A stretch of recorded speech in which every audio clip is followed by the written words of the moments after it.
નમસ્કાર, આપ જોઈ રહ્યા છો નેશન પ્લસ ન્યૂઝ. હું છું આપની સાથે હેતલ ભગત. છોટાઉદેપુર ખાતે મહિલા બાળ વિકાસ અને મહિલા કલ્યાણ વિભાગના રાજ્ય કક્ષાના મંત્રી મનીષાબેન વકીલના અધ્યક્ષસ્થાને ભગવાન બિરસા મુંડાની 150મી જન્મ જયંતિની ઉજવણી કરાઈ છે. 15 નવેમ્બરના રોજ ભગવાન બિરસા મુંડાની જન્મ જયંતિ નિમિત્તે 150મી જન્મ જયંતિની ઉજવણી છોટાઉદેપુર એસએન કોલેજ ગ્રાઉન્ડમાં રાજ્ય કક્ષાના મંત્રી ડોક્ટર મનીષાબેન વકીલના અધ્યક્ષસ્થાને યોજવામાં આવી હતી. છોટાઉદેપુર ખાતે 150મી જન્મ જયંતિ ઉજવણીના પ્રસંગે રાજ્ય કક્ષાના મંત્રી ડોક્ટર મનીષાબેન વકીલે જણાવ્યું હતું કે આજે બિરસા મુંડાની 150મી જન્મ જયંતિના અવસરે એસએફ હાઈસ્કૂલથી સિવિલ હોસ્પિટલના રોડને ભગવાન બિરસા મુંડા માર્ગ તરીકે જાહેર કરવામાં આવ્યો હતો.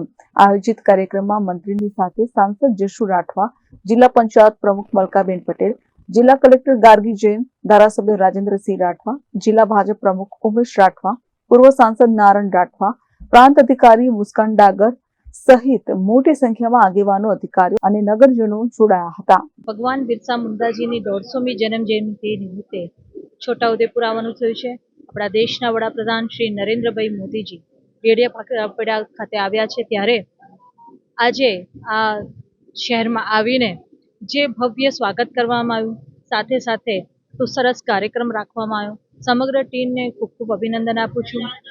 સાંસદ શ્રી જશુભાઈ હોય કે જિલ્લા પંચાયતના અધ્યક્ષાબેન મલકાબેન હોય, અમારા ધારાસભ્યશ્રી હોય, આજે આ જનજાતિ ગૌરવ દિવસ અને જનજાતિ ગૌરવ વર્ષ નિમિત્તે પણ વિભિન્ન યોજનાઓનું પણ લોન્ચિંગ કરવામાં આવ્યું અને સમગ્ર ગુજરાતમાં જે આદિવાસી ભાઈ બહેનો છે એમના માટે થઈને પણ અલગ અલગ યોજનાઓનું આજે લોન્ચિંગ ડેડિયાપાડા ખાતે કરવામાં આવ્યું.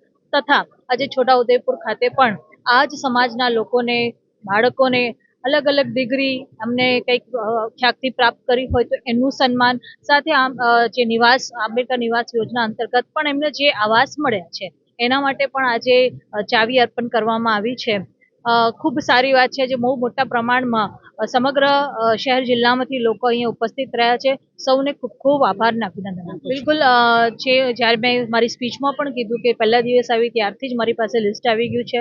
એ આરએનબી ડિપાર્ટમેન્ટ ગાંધીનગર ખાતે પણ આપી દેવામાં આવ્યું છે. ટૂંક સમયમાં આ બધા જ રોડ રસ્તા જે વરસાદના લીધે ખરાબ થયા છે, તૂટી ગયા છે, એ બધા બની જવામાં આવશે. સાથે સાથે જે પુલિયા છે, જે એક પારથી બીજે પાર જવાનો જે રસ્તો છે નદીની ઉપરથી, એ પણ પૂર્ણ થશે. જે નેશનલ હાઈવેના અંતર્ગત આવતો પણ એક પુલ છે, એ પણ તૂટેલી હાલતમાં છે. તો નેશનલ હાઈવેના જે પણ મંત્રી છે, અધિકારીઓ છે, એમની સાથે પણ અમારા મુખ્યમંત્રીશ્રી વાત કરશે અને એ કામ પૂર્ણ કરવામાં આવશે. મેં હમણાં જે કીધી એ જ માહિતી મેં તમને આપી કે એ જે પુલ તૂટેલો છે અને એ ક્યાંક ને ક્યાંક નેશનલ હાઈવે સાથે જોડાયેલો છે, નેશનલ હાઈવે 56 સાથે જોડાયેલો છે. એટલે એ વાત પણ કહી દીધી છે. અને જે રાષ્ટ્રીયના મંત્રી છે નીતિન ગડકરી સાથે, એમની સાથે વાત કરીને એ કામ પૂર્ણ કરવામાં આવે એની સૌથી પહેલા ચિંતા કરવામાં. Rehan Patel, nation plus news, Chhota Udepur.